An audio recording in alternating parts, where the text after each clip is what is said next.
If an alien from a distant galaxy were to visit our planet Earth, the first thing that would amaze and baffle him would probably be the enormous diversity of life that he would encounter. Even for humans, the rich variety of living organisms within which they share this planet never ceases to astonish and fascinate us. The common man would find it hard to believe that there are more than 20,000 species of ants, 3 lakh species of beetles, 28,000 species of fishes, and nearly 20,000 species of orchids.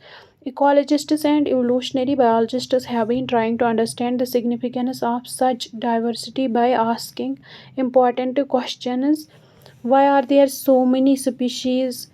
Did such great diversity exist throughout Earth's history? How did this diversification come about? How and why is this diversity important for the biosphere? Would it function any less if the diversity was much less?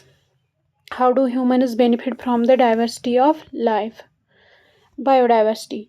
In our biosphere, immense diversity or heterogeneity exists not only at the species level but at all levels of biological organization, ranging from macromolecules within the cells to biomes.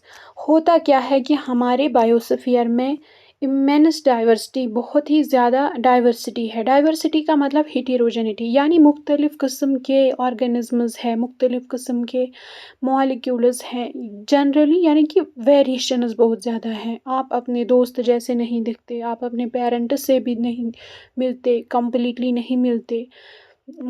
यानी कि हेटेरोजेनिटी है, बहुत ज़्यादा difference, variety है हर level पे, not only at the species level, सिर्फ species level पे नहीं. जैसे कि शेर है वो अलग स्पीशीज़ है, हाँ इंसान अलग स्पीशीज़ है, परिंदे अलग स्पीशीज़ हैं. सिमिलरली मगर ये डाइवर्सिटी सिर्फ बहुत तरह के स्पीशीज़ है, लेकिन ये डाइवर्सिटी सिर्फ स्पीशीज़ लेवल पे नहीं but at all levels of biological organization, हर लेवल पे मौजूद होती है.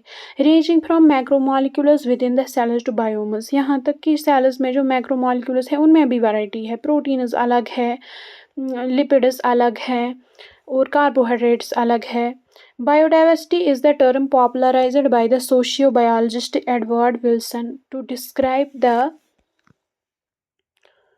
diversity at all levels of the biological organization. जो biodiversity term थी ये बहुत important है, आ सकता है एग्जाम में. बायोडाइवर्सिटी जो टर्म थी वो सोशियोबायोलॉजिस्ट एडवर्ड विल्सन ने पॉपुलराइज की थी. टू डिस्क्राइब, क्या डिस्क्राइब करने के लिए? Combined diversity eight all levels of biological organization. The most important of them are, एक तो है पहली जेनेटिक डाइवर्सिटी, दूसरी स्पीशीज डाइवर्सिटी और इकोलॉजिकल डाइवर्सिटी. जेनेटिक डाइवर्सिटी क्या होती है? A single species might show high diversity at the genetic level over its distributional range. The genetic variation shown by the medicinal plant Rauwolfia vomitoria growing in different Himalayan ranges might be in terms of potency and concentration of the active chemical reserpine that the plant produces. होता क्या है कि एक single species है, उसके अंदर भी बहुत ज़्यादा डाइवर्सिटी है जेनेटिक लेवल पे. जैसे कि अगर इंसानों की बात करें तो इंसान तो एक ही स्पीशीज़ है, फिर भी कितनी वैरायटी है. अफ्रीकनस किस तरीके के हैं, अमेरिकनस कैसे हैं, एशियनस कितने डिफरेंट हैं, और इतना ही नहीं बल्कि हम बहन भाई एक दूसरे से कितने डिफरेंट होते हैं. सो it is the genetic diversity, it is diversity at the genetic level or it is distributional range. For example, the genetic variation shown by एक medicinal plant है Rauwolfia vomitoria जो डिफरेंट हिमालयन रेंजेस में grow करता है, उसमें भी variety है. क्यों? क्योंकि उसमें जो एक्टिव केमिकल है जो रेजरपाइन है उसमें उसकी पोटेंसी और उसकी कंसंट्रेशन कितना पाया जाता होगा डिफरेंट प्लांट्स में. जेनेटिक लेवल पे भी एक ही स्पीशीज़ में उसमें भी डिफरेंस होता है.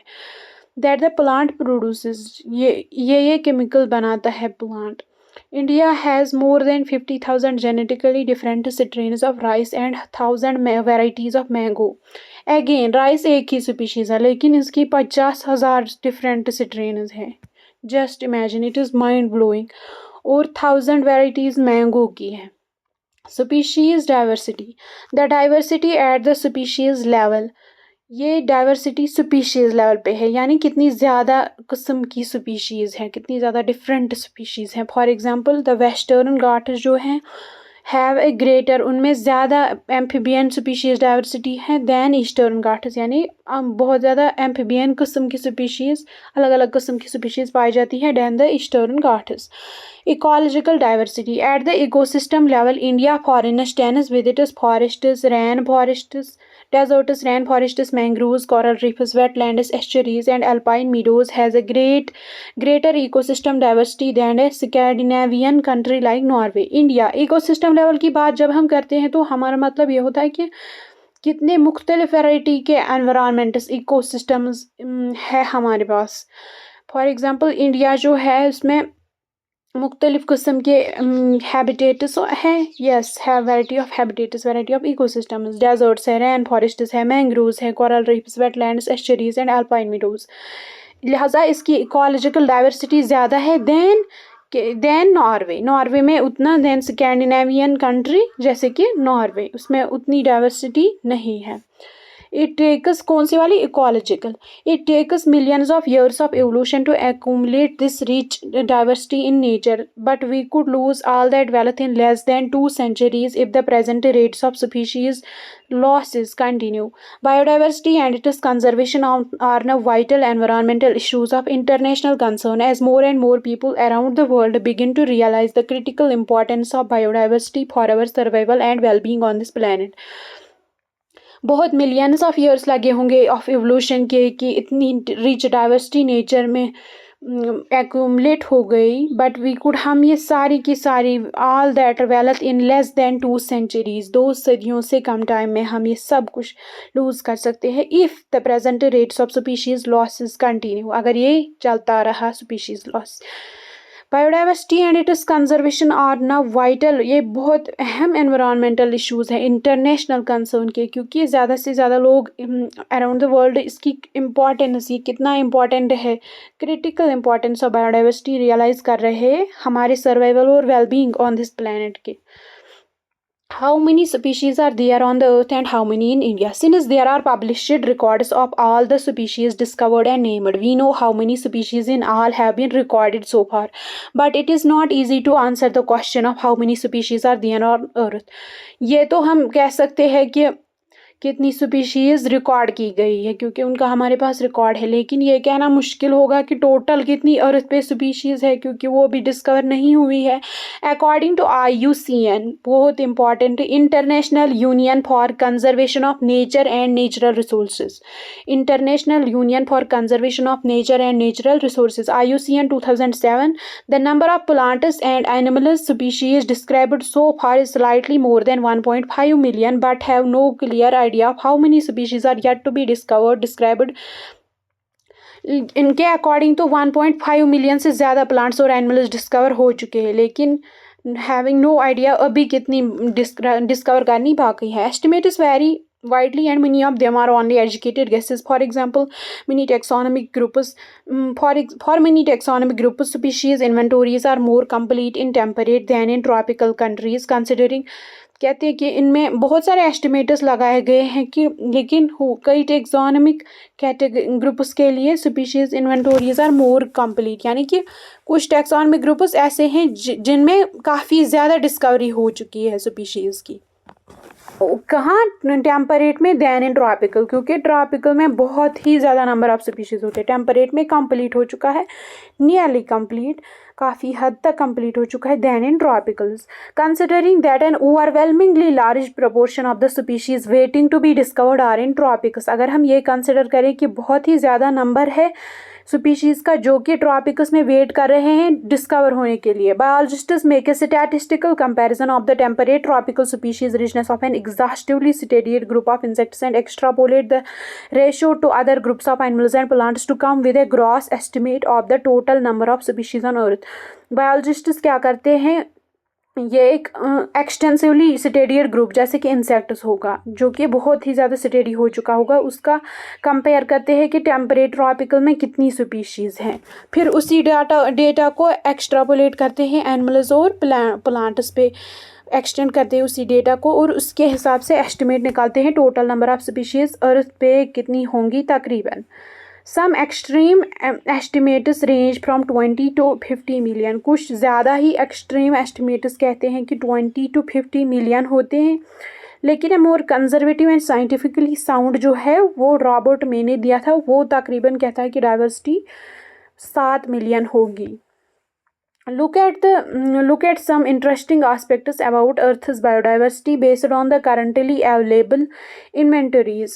More than 70% of all species recorded are animals. 70 से ज़्यादा परसेंट जो species है वो animals हैं, while plants जिनमें algae, fungi भी हम consider करते हैं, bryophytes, gymnosperms, angiosperms comprise no more than 22% of the total. Among animals, insects are the most species rich taxonomic group. जैसे कि आपको पता ही होगा फाइलम आर्थ्रोपोडा लार्जेस्ट फाइलम है, इसलिए इंसेक्ट जो है ये most species rich taxonomic group है, making up more than 70% of the total.